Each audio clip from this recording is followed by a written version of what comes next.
Hi, everybody. This is Debbie, This is Sandy and we're here today to tell to you. tell you more ghost stories. We're from the Normal Paranormal Group. And as we promised the other day, that this is the month of October and the month of stories. And these are not made up stories. These are true stories. These are true stories that we lived in this haunted house in the city of Chicago.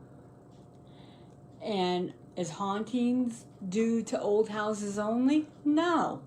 You have new houses that have hauntings. That's right. Yes, sometimes the land is haunted. And there's nothing much you could do about when the land is haunted. So, we're going to tell you about the house we grew up in. Yes. And yes, my sister wanted... What do we see? What story should we talk about? We're looking in the crystal ball. Okay, and we're going to tell you about our basement. Our basement again. Basement. Yes. Continue. Continued. One of the most scary spots in the house next to the attic. Yeah, we just wanted to point out, yes, we said there's a lot of good ghosts, but yes, we have to talk about the negative energies that are out there. Yeah. A lot of negative energy. Yes, and that's why we have to sometimes sage and use holy water or blessings in the house. Sometimes we have to just have a priest come in. Yeah. I wish we had that when we were younger. Yeah, truly. Yeah, so anyways. Continuation. We told you about our sister Rose. I hope you watched her video. Oh, yes. When she was alive, about what happened to her and my dad in the basement. Yes. And it's true. After a while, my dad kept 100 light bulbs. What was it? 100 watts. Oh, 100 watts. Thank you. Light bulbs on all the time. After a while. And we didn't know why. My sister Rose knew why. Yes. Yes. Well, we did know why, because we do have to explain. We said about the blackness and the darkness, and this is the one way to explain when we were young in our attic. This is not just the basement, but also in the attic. It was in pure darkness, and and we looked out. It was all some blackness came in the darkness, and it was a shadow or something, or a mass or something. We don't know what it was. I think it was a mass. It had to have been a black mass. It was evil because I remember, and this happened to Debbie, that I remember screaming to the top of my lungs for my dad, and he come running up to come get me, and all I kept on doing was looking out in the attic part in the darkness, and I seen blackness. That scared me. Same thing. Yeah, we were playing hide and seek. And he carried both of us down. We just seen in the attic just a blackness. No shadows, no shade, no sunlight, no nothing. And we just started screaming, hysterically screaming. And my dad ran up the stairs. We were 6 years old when this started. Oh, yeah. And he carried us down the stairs, and all we did was hold on to him and look in the basement. The attic. Carried us down from the attic. Yeah, and after a while, he locked the door upstairs. Yes, we don't know why he did that. We don't know. The door was locked. But it did have a small hole in the door. Yes, it was weird. Weird that someone must have cut out at one time. Like about this big, like a peephole. It was about this wide, about this long, and you could just put your eye and look right through and look in the attic. But on the back part of the wall, the brick wall, we will also have to explain, was a shadow of a man. Yes. There all the time, sitting on the wall. You could see his shadow was there by the back window. I think it's perpetually there. Yes, it was permanently there. Because we heard that from someone who did some research that this old man hung himself in the attic. Yes. And there was a broken beam there, and we wondered that's where he hung himself, and maybe his shadow, a silhouette of him just stayed behind. In the wall. In the wall. Because the beam was like hanging over, and it was It like was jagged. It was jagged. It was like pointing this way, and it was jagged this way, and never been replaced. Don't ask us why, but that piece stayed that way even to all the time we moved, and that's a long time. Yeah, we're talking like almost 30 years. My dad's been in that house, you Yes. know, and we were the only ones who were able to stay in that house. Don't know why we didn't move, but I think because my parents didn't want to tell us anything or scare us. But we knew, Sandy and I knew, and my sister Rose knew. We were all so gifted, and that's why Debbie and I, we seen things. We were never afraid. Except for that, for the darkness. Now I'm going to say retract that statement. We were never afraid. Yes, we were afraid A at couple one time. times, A couple of times of the blackness. Yep, especially the one that sat on me and held me down. Yes. Yes. I don't know how they could do that, but they did it. The energy they carry. But, you know, we had those ghost girls in that house that protected us. And Debbie will tell you about her dog, Sammy. Oh, yes. So, you know how I told you in the last video, my dad didn't want us in that basement after 9 o'clock at night. My sister Rose said after dark, but I just remember 9. My mom called me up from work, and she says, Debbie, could you start some laundry for me? And I said, well, Dad don't want us down there. She goes, I need some clothes for tomorrow.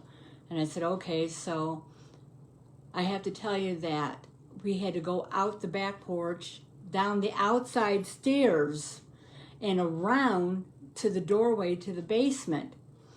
And the house was sandwiched between the track wall. It was a railroad track, like 20 feet high. And so it was dark in the gangway. We called them gangways in the city. And so I entered the door, turned on the light, and I proceeded to go put the clothes in the washer. And all of a sudden, my dog started pacing back and forth. She was a German Shepherd, really good dog. And she started pacing. She's like almost hyperventilating, actually. And I'm wondering, why is my dog acting like this? Because everyone was afraid of her. And so anyways, her hair started standing up. And then all of a sudden I heard a noise in the gangway. And it was a heavy, asthmatic breathing, like, really deep like that and heavy. And I froze, and I'm looking, and the dog is growling at this time. Her hair is up, she's going in circles, she's growling, and I'm frozen. I'm just frozen. I can't move at this moment. I had clothes in my hand, and I'm standing there, and then finally it comes to the door. And there was nothing there but blackness, just solid blackness, and the heavy asthmatic breathing was extremely loud. And all of a sudden you could hear it like enter the basement. And my dog is still growling, and I'm frozen stiff, I can't move. And so it comes into the basement, and you could hear the asthmatic breathing moving. I couldn't see what it was, but I could hear it. And God knows what only my dog seen, you know. But it moved towards the middle of the basement, going towards the front. And when it went to like the middle, I ran out the door. My dog ran after me. I ran up the stairs, through the house, got my dad. My dad jumped off the couch, put his shoes on. I told you not to go down there after night. But Mom wanted clothes, Dad. Mom wanted clothes. Debbie, I told you not to. And so he went down there, and he turned on the rest of the lights in the basement. And he says, you don't come down here ever again at nighttime. Okay, Dad. And I threw the rest of the clothes in the washer, started the washer, and I left. Mom had to get the clothes in the morning. Sorry, Mom. But I was scared senseless about that day. And I don't know what it could be. It was a powerful I'm not talking like a weak spirit. This is a powerful entity. I should say entity over spirit, actually, because who Right. knows what it was, because Right. it did have immense power. It did. And it presented itself a couple of other times. And it was so strong that when I went up to the attic, Yeah, but we had a defensive mechanism in both Debbie and I. yes, Every time Debbie and I will go into the attic, we will always look at each other and we'll always say, "Do you feel what I feel?" And when we both said yes, we not jumped, we leaped. we leaped From the top of the stairs to the landing. Then we had this wall we grabbed onto, and we leaped over the other part of the stairs into the hallway, and we would always run into the front room. because something always happened when we had the same feeling. Always. If always. one of us had the feeling only, then it's okay. But when we both had the same feeling, something was going to happen. Yes, and my dad never told us anything because he grew up in the time where you were considered a lunatic, crazy. And a lot of people who did see ghosts or talk about them were put in asylums. They were given medication. They said they were schizophrenic when they weren't. They were actually having actual paranormal events happen to them. Well, the thing is, when that happened to Debbie and me, we had a huge cabinet upstairs Yes. that weighed a ton. There's no way you It could was tip a this metal cabinet. There's no way you could tip this metal cabinet over. It's flat on the ground, no Yes, feet. no feet. Yes, and then one day I was up there and that defense mechanism kicked in and I froze. The closer I got to the stairs, the stronger that feeling was. It was like an oppressive feeling and I was petrified to move. And I don't know where I got the courage. Maybe those little girls helped me, but I jumped down the stairs and all of a sudden I heard a loud crashing noise. And this cabinet had to weigh, oh my God, hundreds of pounds. It's 150 pounds. 150 It could be. pounds. It was a heavy cabinet. A very heavy cabinet. And so, a closet cabinet. So anyways, I jumped down the stairs, I leaped down them, and then when I got to the landing, I heard a loud crash behind me, and I let out a scream. And I grabbed on the wall and jumped into a hallway and ran in the front room, and my dad jumps up, and he says, "What was that noise?" I don't know. And I'm grabbing my heart, and I don't know what it was, Dad. And so he goes up, and I follow him back up, and here, the cabinet was laying flat on the floor where I was standing. I thank God, and I thank those little girls that actually saved my life. And the next day, believe it or not, that cabinet was gone. Yep. Don't know what happened to it. It was gone. My dad got rid of it. Debbie and I could tell you more and more stories about that attic and about the evil entities. That's what we have to explain. Yes, we had good spirits in the house. The little girls were good. Were excellent. They always watched over us. But we have to talk about that one evil entity. Yes. It was an entity. Rose seen it in the basement. With the red eyes. With the red eyes. Yeah, I am fiery surprised they had red eyes. But Debbie and I probably seen the black blob or mass. The black, I don't know. Did we see the red eyes as young kids? I don't know. We probably did. We could have seen it and scared us and made us scream. We both blanked out that thought. Yes. All we could see is the blackness. And whatever gave this thing strength, we have no clue how. But when I went to visit my mom when I was married, and I moved out of the house and I got married, and so I went to talk to my mom in the kitchen, dropped the kids off at school, and my dad just came up the back stairs, and we heard a loud noise. Within minutes of my dad walking in, we heard this loud noise, and my dad ran out there. I followed my dad. My mom followed me, and here the railing to the back stairs was off. and it was laying next to the Someone stairs. pulled it off. Someone like Pulled it out. lifted it straight up. Yes. All the nails were straight. All the nails were straight. Not one was bent. And it was laying there next to the stairs. And my dad was baffled. We were, my mom and I were baffled.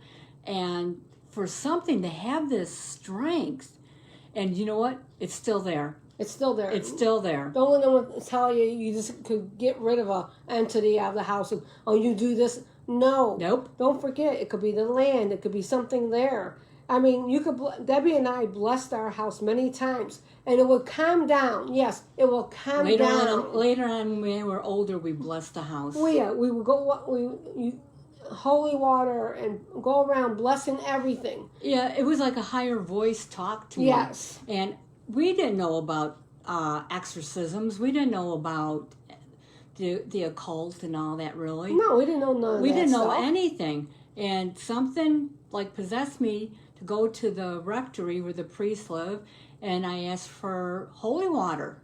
And I got holy water, and I came back. I got my Bible and the cross and our rosary beads, Sandy and I. And we both went through the house from the attic to the basement and back. And yes, there was a shadow running from us. Yes, it was. We actually seen it moving. And we heard it. Oh my God. Yes. We both are watching this black shadow moving. Running from us. Running as we were blessing and saying prayers. Yeah. And it like backed into a corner, and we heard like like that, and it disappeared. So what we're trying to say is, yes, be concerned, listen to your inner voice. That sixth sense will kick in. Follow that. Because, even with Debbie and I went on our ghost hunts, if something told us not to go there, we knew not to go there. Like our ma used to say, you don't want to face true evil. Evil. You don't want to come across that.